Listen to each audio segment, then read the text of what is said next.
Hi, everybody. Will here with this week's interview chair. Special treat for you. A long time. Long time. I've known this lady my whole life. Barbara Heckerman. You'll enjoy this.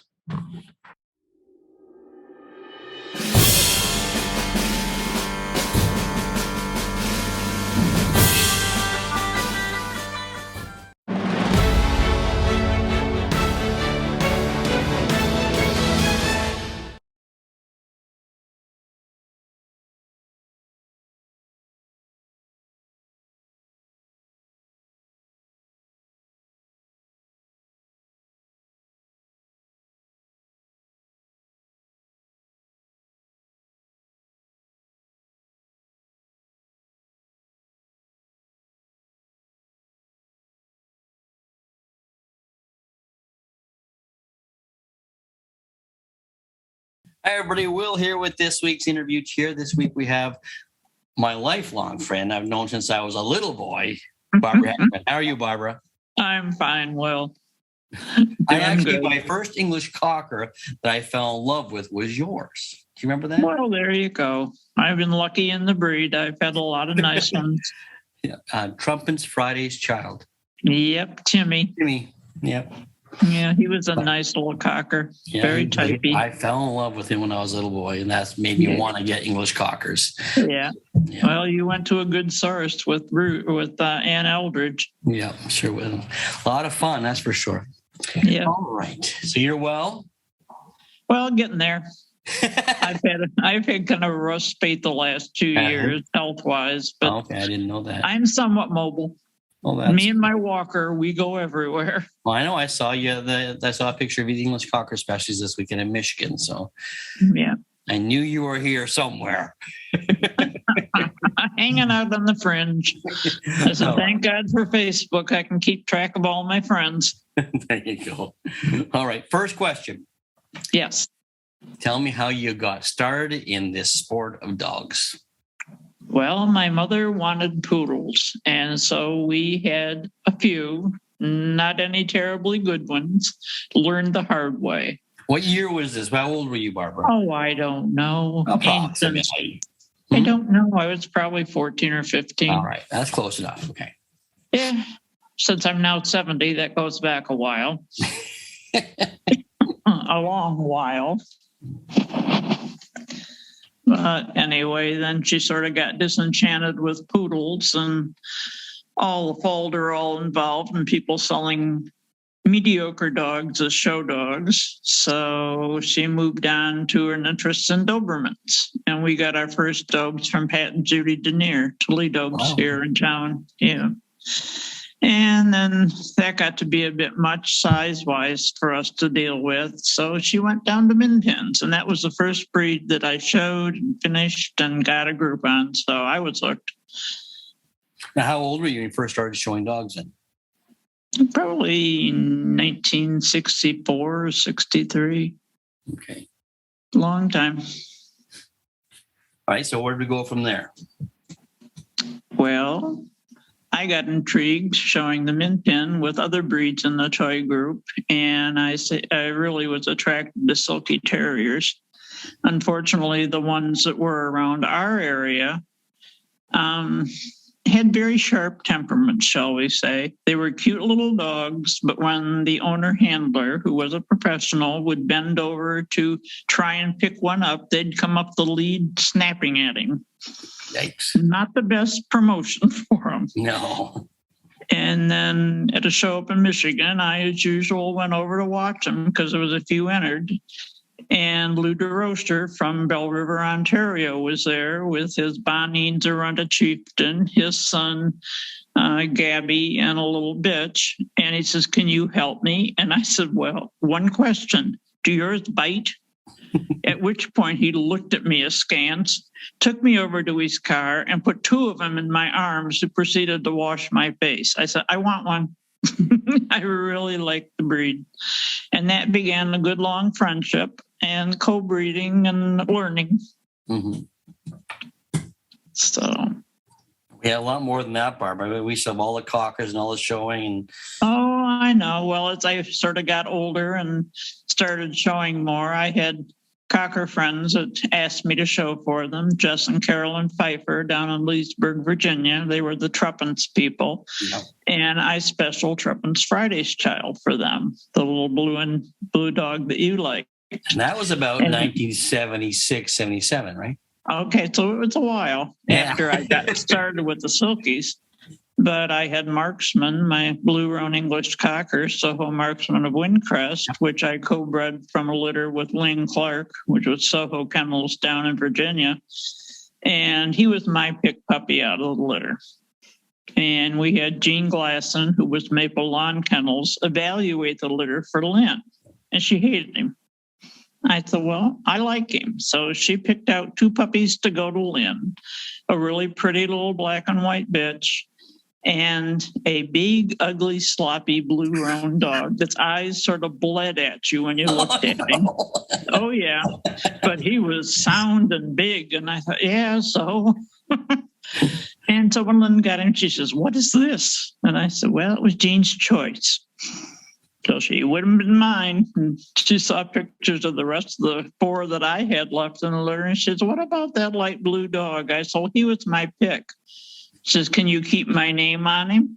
And I said, yeah, I can do that. And I was still in juniors at that point. So I was like 16. And he did a fair amount of winning with me on him and was a beautiful dog as far as structure. He could have had a little prettier head, but dead sound and so willing and just a really super little dog to have. And he ended up producing 25 American champions and just with moderate use. And it opened the door to a lot of other people and a lot of other dogs. And then I sort of branched out into springers and a lot of other toy breeds and hounds. So you're sort of grazing over some of this stuff on me. A lot. You want to hear all that? I do. That's why we're here. Like Lynn, like Lynn Clark. I actually had dogs from Lynn Clark as well. I had a couple of 3 Soho dogs when I was a kid. Yeah. Like I'd like to know. All these people probably had something to do with you and cockers. Well, Lynn was always interested in around the ring and a lot of reach and drive in her dogs. And she forgave A-frame fronts, which I learned to detest, having to crank them into position all the time. Right. But they used them. And I told her one day, I said, I want a Dunelm type cocker with Soho movement. And she looked at me and she said, that's very hard to do. I said, I know, but that's what I want. And I think that's when you start learning to make breeding choices. Mm-hmm. And make the best of the lines you're working with. And I love the Soho dogs. I still do. I mean, they offered a lot, very cockery type. And she kept basically 2 types within her kennel. She started with On Time, which sometimes tended to be a little racier, more leg, more angle. And she had another side from On Time, which were little solid type, English type cockers, very moderate, big fronts and big rib cages. And I thought, why can't you get the running gear on that type? And that's been sort of my lifelong endeavor in doing whatever I've done in the breed as far as my own breeding, which is limited. But I have a picture in my mind's eye of what I want a cocker to look like. And I've taken that over to the few times I've judged, and I try to think that they fit the standard. I'm sort of a bug about the word of the standard in anything I look at. Well, you kind of need to be. Well, so I think you do. You were handling dogs a lot, though, when I started to know you. Right. I knew you, again, back when you had Timmy. And so I think that was late 70s. Because he was Was he late 70s? Well, he would have been after I had retired marksman quite a while. So, I was just starting out. And I never really tried for a handler's license in AKC. And I'm really sniping here. But I saw too many people that were licensed that I didn't think took care of their dogs or did the right things with them. And I've never been one to join the games involved in the sport. I don't like them. I don't think it does the fancy any favors. So, I'm kind of a stick in the mud from that standpoint. That's why we love you, Barbara. I just like good dogs. I don't care where they come from or who has them. You know, if it fills my eye for what I've learned about breeds, that's what I try and reward in my own mind. I love watching a collection of any breed and finding a middle ground. I think it's learning all the time. When did you start showing for Eugene? For The first dog I showed for him was a dog called Wittersham's Bongo. And that was after he'd been in the country 2 or 3 years. Dick Becker had the dog originally and couldn't get majors on him because he was a little lower to the ground, beautifully put together, beautiful shoulder and upper arm, but a little long and a little bit low. And he was the sire of one of my favorite cockers, Wittersham's Emblem, who was a little red dog that Eugene came up to me at a national. He said, "Would you consider showing my dogs?" And Emblem was probably 6.5 months old. Jesse Dyke, who was Dycroft Kennels, did the sweepstakes that year. I think it was in upstate New York somewhere. And I really was taken with this little red dog because little cocker package, beautiful extension in front, and sound as a dollar coming and going, top line like a rock. And I thought, that's a cocker package. And that still fills my eye. Still remember, I'm pretty sure, I think I watched you go back and show with him. It was either him or what was his call name? Topper. Who was Oscar? Oscar was an English import that followed Topper. He brought him in after he was a breed winner at Crufts. Okay. And he I had watched Nigel give you a best in show with one of them. I can't remember which one. Yeah, up a Thousand Island. That was Oscar. Was it? Okay. Yeah. Yep. That picture hangs in my living room. I remember that. He was a beautiful dog. I mean, the quality just oozed out of him. He had some physical things that weren't necessarily 100% perfect, but he was beautiful. I mean, probably one of my favorite memories was showing him at the Baltimore Kennel Club, and Tons Lehtinen from Norway or Sweden was judging the breed, and he was a very important person in Europe judging cockers, and his wife was very involved with them. He came down the line of specials, and he stopped dead when he got to Oscar, looked at him and walked over and bent down and touched him on the nose, just ran his hand on his muzzle, looked at me and said, "Thank you." Turned back, went down, continued the rest of the line. And I just thought, well, that was neat. You know? Yeah, for I was sure. kind of going out on a limb. What if he fell over? But he gave him a beautiful breed out there. And years later, gave me a Canadian national cocker specialty with a great grandson. So what was Oscar's full name? Was Briansbrook High Society. High Society, okay. Yeah. And people that bred him, Brian and Brenda Fosbrook, were lovely people. Eugene was nice enough to take me over to the UK a couple of times, and I got to meet them and saw Oscar's mother. And, you know, it was really a nice educational thing to do. We visited several top kennels, and it was really an education. Over there, I think the families of cockers were each positive in their own regards, like the Lochranza dogs, the Misburn dogs, the Quetadine dogs. All those produced top animals. And the smart breeder, which they were, all of them, used each other's dogs, not necessarily to incorporate everything, but to touch on and bring in the qualities they offer. Anymore, so few people maintain a kennel, a family of dogs that aren't outcrossed here, outcrossed there, outcrossed here. And it's like, you know, they want to touch on the quality and they want it, but then what they do with the next generation isn't always good, or it doesn't always pan out. I don't know. That's interesting. So I think that's true in all breeds. I was surprised when I did a seminar for the Michigan Sporting Dogs a few years ago, and the flat coat gentleman, Doug Windsor, came up as I was talking to a couple of other people, and he says, "You know, I've never heard that term, breeding into a family of dogs." And I looked at him and I thought, isn't that just the common denominator in everything? It kind of took me aback. And I made him a decent judge watching him, you know. So I don't know. Well, that's true, because you do, like I've talked to different people, obviously, and they'll talk about breeding into this family, or they like this family. They always use that term. It's Right. interesting. Well, that to me is what you do it for. If you're breeding, you make a family of dogs that give you overall the qualities that to you make you the breed.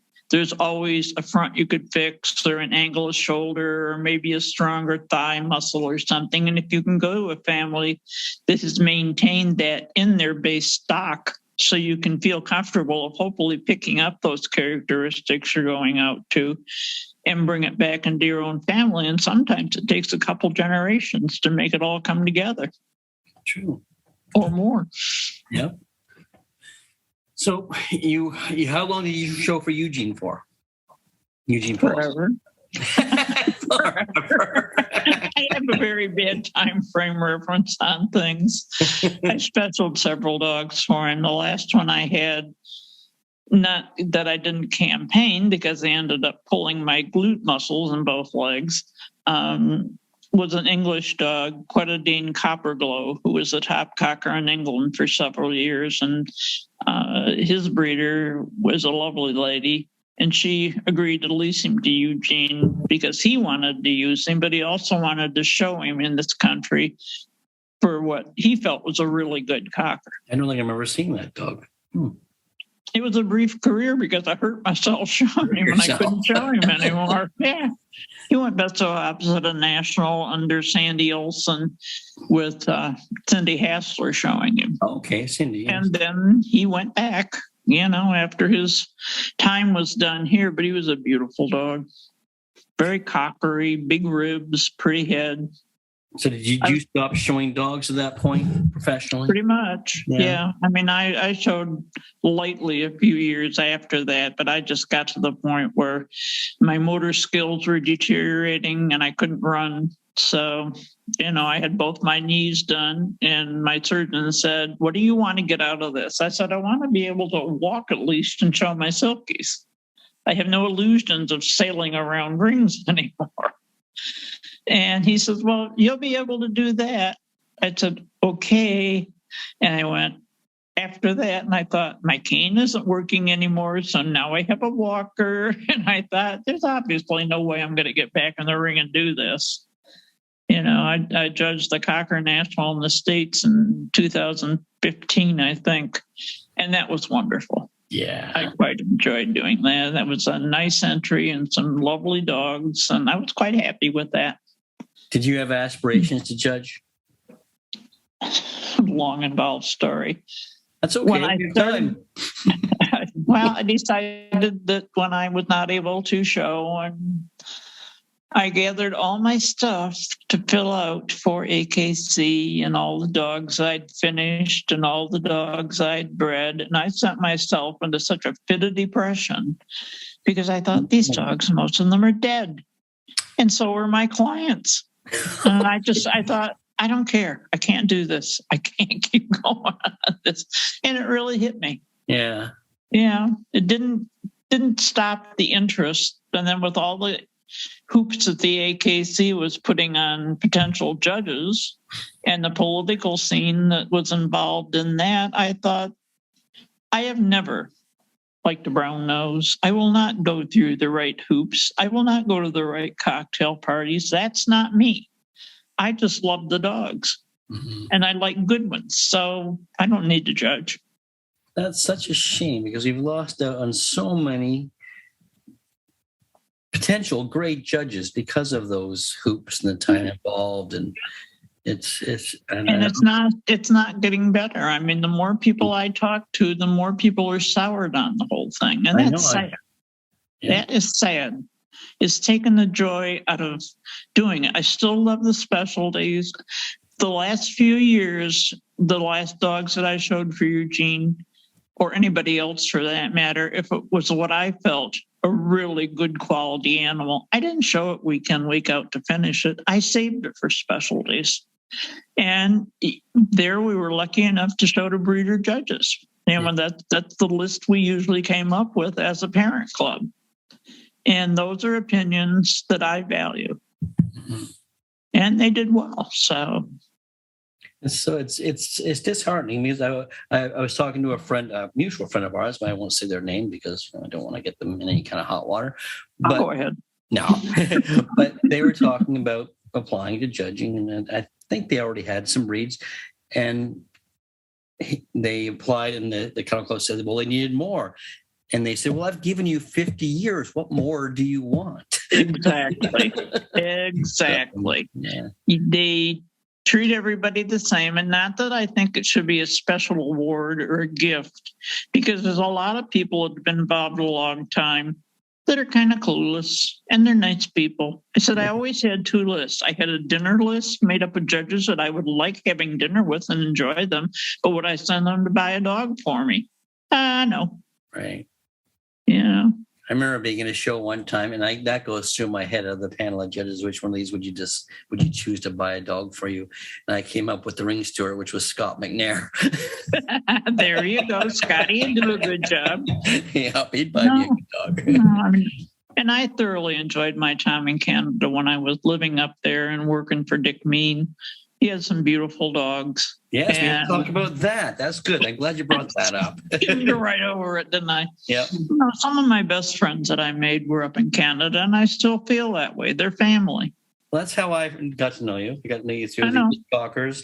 And I think Mr. Burke had a dog, too, that you sold him. Mm-hmm. Michael. Little black and white tick dog. Michael, yeah. Mm-hmm. I used to take him and wander around the dog show with him. But you had bred him. So. Yeah, Sonny. Or not Sonny, no. Michael was his name. Yeah, it could be. He was a little light blue dog. And after I sold him to Bill, he got me on a good day when I just wanted to get rid of all my dogs because I had so many there at the farm. And I thought, he had a chance to go out and be a show dog with someone that had the breed and liked the breed. Yeah. Be gone. Have a nice life. And he did. He had a good life. And he did. Yeah. Bill kept saying, I don't know how you could have sold me that dog. I said, I've often wondered that myself, but he ended up in a good spot. He was a lovely dog. Yeah. Nice little cocker. Yep. So we'll go back to Dick. I'm sorry. Dick and John. That's okay. Memory lane. Yeah. No, Dick asked me to come up, and he had bought an old English sheepdog. What year was that? Can you I don't know. You keep asking me years. I don't know, Will. It's the deep, dark recesses of my tiny mind. He and John bought an old English dog from a client of Jerry Edwards, and he was a handsome dog, big dog, always kept in full coat. Well, he would not breed a bitch. He didn't think that was nice. He wouldn't do that. So Dick never showed him, and that was the end of that. But they thought I had an interest in Old English, which I like a good one, like I like a good one of anything. But do I want them? No. So I ended up keeping 2 or 3 and cloaked there for John. And I was interested in the Borzoi. I had always loved the breed to look at, and they were nice to deal with. They were a very interesting breed. And just, it just wasn't for me. 75 dogs in an unheated barn was not my idea of a good time after a couple of years. How long were you there for? 3 years, I think, 2 or 3. Yeah. But made a lot of good friends, had a lot of fun, learned a lot. I'm sure, yeah. I remember seeing you with the Borzoi as well. So, yeah. Now, where did we go from there after you left? Oh, I don't know. I worked for Jim Lehman, who's a Chihuahua handler, for a long time, and I really grew to like that breed a lot. They're tough little dogs, and they're really sweet. And a lot of good ones went through Jim's hands because he was sort of Mr. Chihuahua down here in the States. So I got a good working knowledge of them and a lot of other toy breeds. I mean, if I like a breed, I've enjoyed having them. I mean, I had a really good pulley for Diane Gibson up in Minnesota that she got from a top breeder. The breeder took him back and got him in cords. Pebbletree A. Aldash. I always remember him. Nicest mind. Talk about a good herding guard type dog. you'd be walking him at the hotel and someone would come out of a room down the way and Dash would walk over very quietly and stand between you and this person that was way down the laneway. And he never moved and he never growled. But if they walked towards you, that dog grew 2 inches and just stared at them.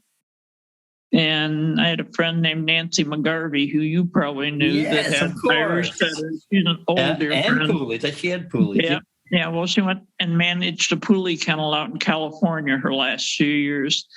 But she helped me a lot on conditioning the coat and the cords and everything. And I was telling her about Dash's technique of getting between people. And she says, yes, and if they come up directly to you, he would have been on their shoulders. You never would have heard a growl. He'd just pin them. So that's the nature of the breed. They're very smart and very much tuned into their surroundings. And I had a lot of respect for that. So that was kind of a fun breed to explore. I love all the names you're bringing up. Nancy McGarvey. Yeah. I haven't thought about Nancy in years, but she taught me how to build a top line and an angle on our setter. She had good hands. She's a clever girl. I really like Nancy a lot. She was a good friend. Yeah, she spent a lot of time with Garrett, so I got to see them both. So. Yeah, she came over at one show I was at in the one of my red puppies, I think by Oscar. And my little pet, I'd like a pet that quality. It's kind of nice, isn't it? I said, that just proves the point. We always show our good dogs to each other. We don't really care what the judge thinks. As long as our friends approve of them, we sort of like their opinion. So. Alice and I went to the Florida circuit with Garrett, and we followed Nancy down. With Garrett followed Nancy in her truck. Oh my God, there are 2 of them. You had to close your eyes sometimes while driving. Yes, but Garrett was a gem too. Yeah, really miss him. So over the years, tell me the people that have made have been almost like mentors to you in the sport. Well, we've covered quite a few already. Yeah. Someone that I've always been fascinated with his judging and his humor, although I don't know him, is Wayne Kavanaugh. Yeah. I think he is so bright, and his Don't tell him this. Oh my God, I'm not going to let him watch this now. Well, I never really made a friend of him. I mean, in passing, that was about it. I showed to him, I think, only once. I know him pretty well. What? I know him pretty well. Oh, there you go. No, I know you had done a podcast with him, but no, he's a person that I always enjoyed his take on things. Yeah. And just really good. I learn something every week from him. We talk every week. I learn something every week from Wayne. Yeah. He did an article. Basically, it wasn't a poem, but it was almost set up that way about old judges that are famous and well thought of and their takes on the breed. And he went through the sporting group, and Alva would have cringed at this one. And I thought, that's wonderful. And I can never find it again to save it. Well, I'm going to remind him of that. See, but he's hard because he writes these things. He wrote this one called A Dog Named Red, and I had more impact on me than him because I remembered it forever. He forgot some of the words, so I started filling in the words and we rewrote it. Yep. I always said in this whole sport, you remember the eccentric judges, whether they were good ones or not, but you enjoyed them. And you would remember the people that spiked your interest in breeds and taught you. I hung on the side of a ring up in Meadowbrook, New Jersey. It was a racetrack of all places. And there was a huge entry of Welch Springers. And I was watching them because we never got that many out our way. I only saw 1 or 2.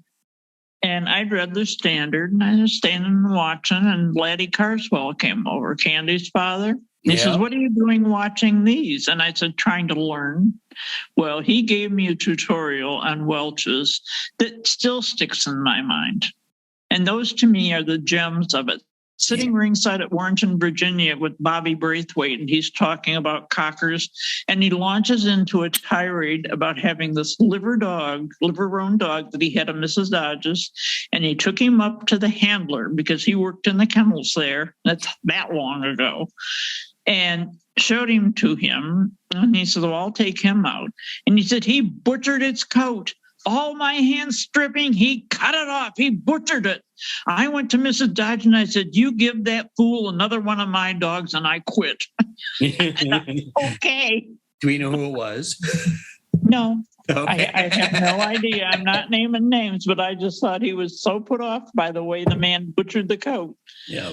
And I thought, and I mean, I've thought about it long and hard with all the current tendency in English cockers to peel them down into schnauzer jackets with the dust ruffle.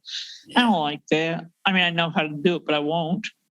And my solids, I always took great pleasure in pulling down by hand. That's why my hand's all crippled. But having the top coat have a length to it and shiny. And once you get them pulled down, you don't have to do the scut work every week. Right. Once they're in condition, it's hard. It's easy to keep them in condition. Easier. Yeah. So. Yeah, the initial pull down can be torturous, but if you wait till the coat's ready to move, it's fine. I got guilted into hand stripping dogs when I was about 14 or 15 by one Mr. L. Garrett Lambert because I was trimming something and he walked by me and he said, hack away, William. And then I went over to him and he showed me how I should be doing it. Well, I walked up on Garrett at a show in Michigan while he was peeling out the undercoat on a Cavalier before they got recognized fully here. And I said, why are you doing that? You're using a knife. Don't you want to hand pull it? Dead coat has to come out, was his answer. And I said, but don't you want to pull it out? Dead coat has to come out. And he's wailing away with his knife on him. And I think, I'm not going to ask you again. And he just had the best time throwing that in my face. Yeah. No. So another question for you then, because we touched on this earlier, why you didn't become licensed. What advice would you give if somebody young came to you and said they wanted to be a professional dog handler and you couldn't talk them out of it? What advice would you give them? Well, keep your medical in place, your insurance, because you will have parts that have to be replaced if you do it right. Your knees are going to be gone, your hands are going to be gone, and eventually your mind will leave as well. These are good selling points. Exactly. Have a good vehicle that's well made and in good condition because you're going to put thousands of miles on it. And it's just, have good clients. Don't make friends of them all.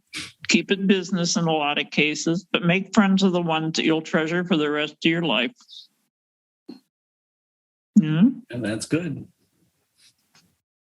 So, do you have any advice for people that want to judge if you can't talk them out of it? Well, no, I think people that have something to offer should take a stab at it, whether it starts at your own breed's sweepstakes judging or something. Get your feet wet in it because it's real easy and we're all guilty of it as ringside judging. Mm-hmm. And I know some judges feel they don't have to examine a dog totally. They can do it just by their eye. And yes, you'll find a dog that suits your eye. But you still have to know how it's made. Mm-hmm. There was a cocker bitch that did a lot of winning, and I really liked her. And then I got my hands on her, and I thought, oh, okay, never mind.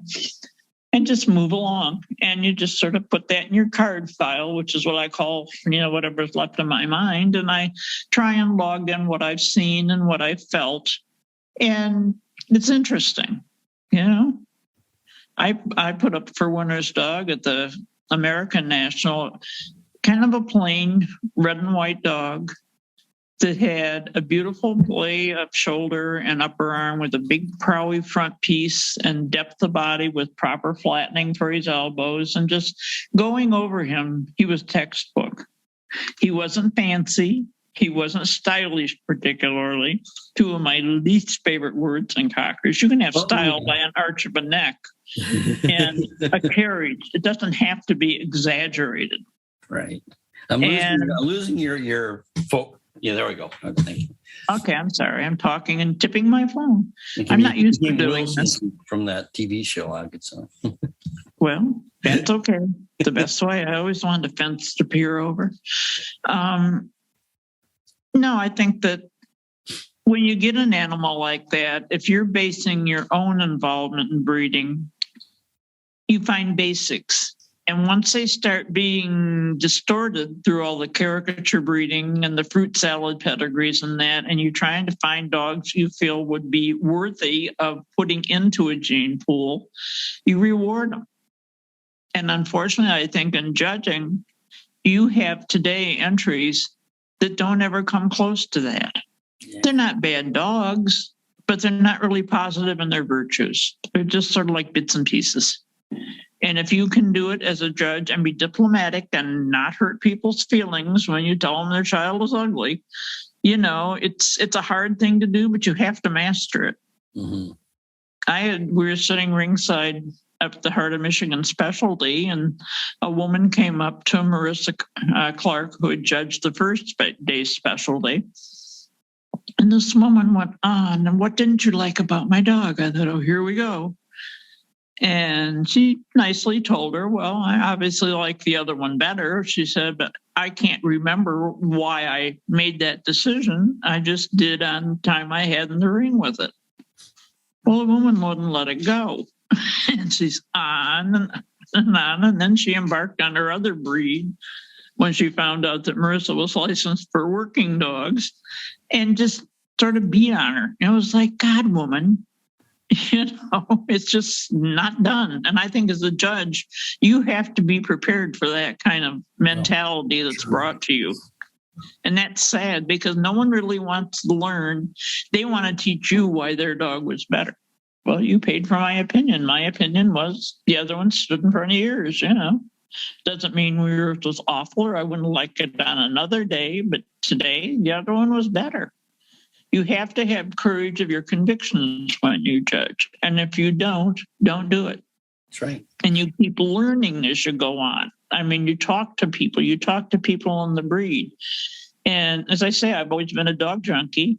So I've always talked to people that have the breed and talked to the ones that I thought were the good ones, whether they ended up at the top of the line or not, to find out if I was right in my interpretation of what I was supposed to be seeing and what I was seeing. And it's like a challenging game all the time. You never stop learning about dogs and stop learning about breeds and breed histories. And I think a lot of people don't bother with that part. Why are they what they are? Right. You should have judged, Barbara. They might roll me up to a ring someday and let me point, but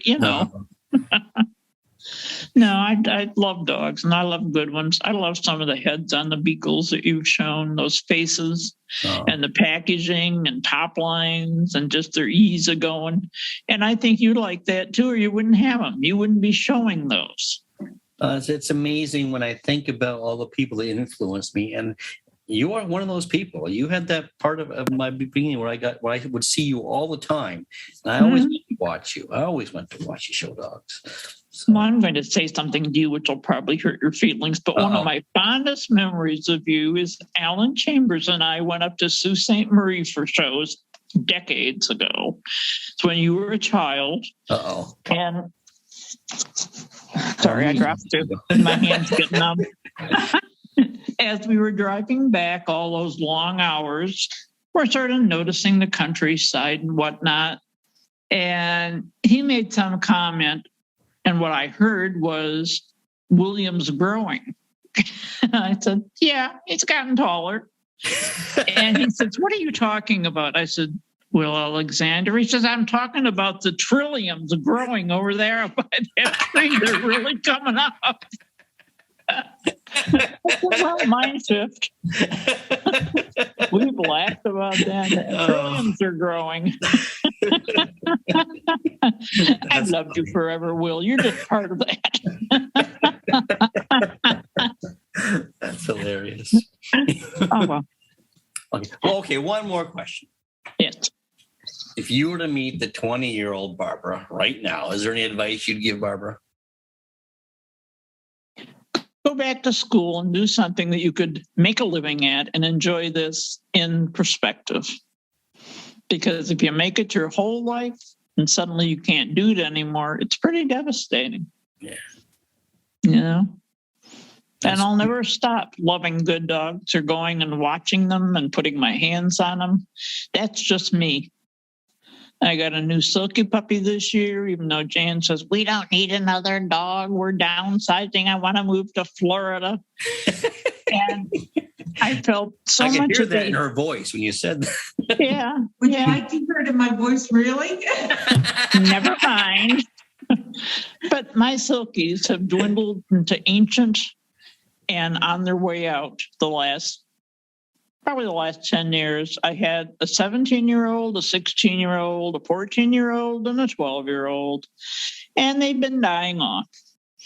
And I had fallen in love with this litter of puppies that a lady up in Saskatchewan was raising, and she kept doing clips on Facebook, and I'm thinking, God, that's a pretty litter. And I liked the dog's sire. Peggy Beisel had given him a puppy group and came back and told me how wonderful this puppy was, that she hoped she was right, because she said, it looks like something you could have bred. And I thought, oh, hope it is. And I liked that dog so much. She had a good mother. And I approached her at the National in October. Wait, was it October? It was just this last June. Okay, in June. We drove 14 hours to Oklahoma City. Jan said, we can make it. I said, okay, fine. And I saw her adult dog and a couple of her younger ones. And I said, if you would consider placing one of your two bitches in that litter with me, I would love to have her. And I said, if you want to take her back and breed her, that's fine. I just want a young one coming up, because mine are all dying off. And I would be devastated if I didn't have any. I mean, the silkies have turned out to be my heart. I love the cockers, but as far as living with and dealing with, I prefer the mind of the silkies, their brightness, their toughness, but they're still sweet. And I want to live with that. So she nicely sent me a bitch from the litter, and I love her. She's wonderful. She got the funniest temperament. She is tough as nails, and then she melts. And I thought, I can live with this for a long time. And that'll be my last dog, probably. I'll never know. I pretty much do. Let me see Jan. I know she's there. Hi, Jan. Hi, It's good to see you. good to see you too. Yeah, thank God for Jan, or I wouldn't be here. I mean, I've really had some weird health things going on the last couple of years. So, Well, I'm so glad you gave me this time. I'm glad you nudged me into it, because I didn't know what it was going to be or what it was going to take, or if you just let me rattle. No, oh my God, you brought back so many memories. It was so great. I love it. I love you. So I love you too. Oh, thank you. All right. I've just been so pleased at your success with what you've done. I couldn't be prouder. Thanks. Okay, stop.